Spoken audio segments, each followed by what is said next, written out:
दोस्तों, share market में मात्र ₹1.35 का एक ऐसा पेनी शेयर मौजूद है जिसका कुल मार्केट कैप सिर्फ 7 करोड़ 30 लाख रुपए है।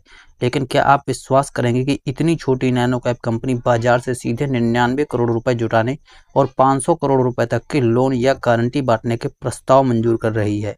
जी हां, आज हम बात कर रहे हैं कर्नावती इनोवेशन लिमिटेड के बारे में। इस स्टॉक का इतिहास और इसके हालिया कॉर्पोरेट एक्शन इतने चौंकाने वाले हैं कि रिटेल इन्वेस्टर असमंजस में है। तो चलिए बिल्कुल आसान भाषा में समझते हैं कि इस कंपनी में क्या बड़ा गेम चल रहा है। साल 1986 में इनकॉर्पोरेट हुई इस कंपनी को पहले बसील प्लास्ट लिमिटेड के नाम से जाना जाता था। ऐतिहासिक रूप से यह कंपनी मिनरल वाटर बॉटल्स बनाने और शराब यानी लिकर्स प्रोडक्ट की पैकिंग में इस्तेमाल होने वाली पेट बॉटल्स का जॉब वर्क करती थी। लेकिन हाल ही में कंपनी ने अपना नाम बदलकर कर्नावती इनोवेशन लिमिटेड कर लिया है और अपने बिजनेस मॉडल में भारी बदलाव किया है। अब यह कंपनी 4 अलग अलग सेक्टर्स में डाइवर्सिफाई हो चुकी है, जिसमें प्लास्टिक की डीलिंग और प्लास्टिक रिसाइकलिंग के साथ साथ खेती और फसलों का उत्पादन और सोने चांदी यानी गोल्ड स्मिथ सिल्वर स्मिथ का बिजनेस भी शामिल है।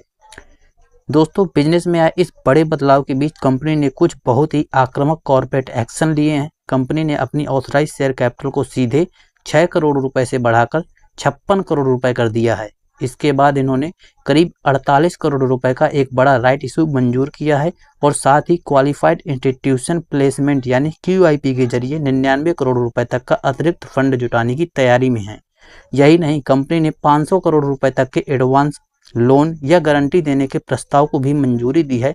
लेकिन एक कड़वा सच यह भी है कि इस बड़े बदलाव के दौरान कंपनी का कोर प्रोडक्ट सेल से आने वाला रेवेन्यू पिछले साल के मुकाबले करीब 77% नीचे गिर गया है।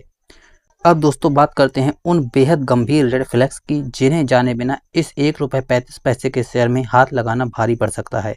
पहला और सबसे बड़ा रेड फ्लैग्स यह है कि साल 2017 में सेबी के निर्देशों के बाद BSE ने इस कंपनी को सेल कंपनी घोषित कर दिया था और इसके बाद की ट्रेडिंग को पूरी तरह से सस्पेंड कर दिया था, जिसे आगे चलकर जनवरी 2023 में बहाल किया गया है।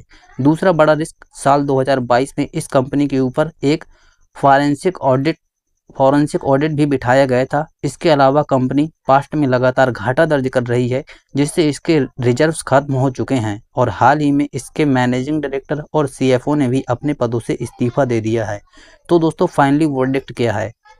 कर्नावती इनोवेशन लिमिटेड का नाम बदलना, प्लास्टिक से एग्री और ज्वेलरी बिजनेस में शिफ्ट होना और सैकड़ों करोड़ के फंड रेजिंग प्लान्स बाहर से देखने में बहुत बड़े जरूर दिखते हैं, लेकिन कंपनी का सेल कंपनी की लिस्ट में रहना, फॉरेंसिक ऑडिट का सामना करना, गिरता रेवेन्यू और लगातार होता नुकसान इसे एक अत्यधिक रिस्की, अस्थिर और खतरनाक पेनी स्टॉक बनाता है। कोई भी निवेश करने का फैसला लेने से पहले अपनी खुद की डीप रिसर्च और फाइनेंशियल एडवाइजरी की सलाह जरूर लें। अगर दोस्तों ये वीडियो पसंद है, वीडियो लाइक, चैनल को सब्सक्राइब करना। ये वीडियो केवल एजुकेशनल पर्पज के लिए है।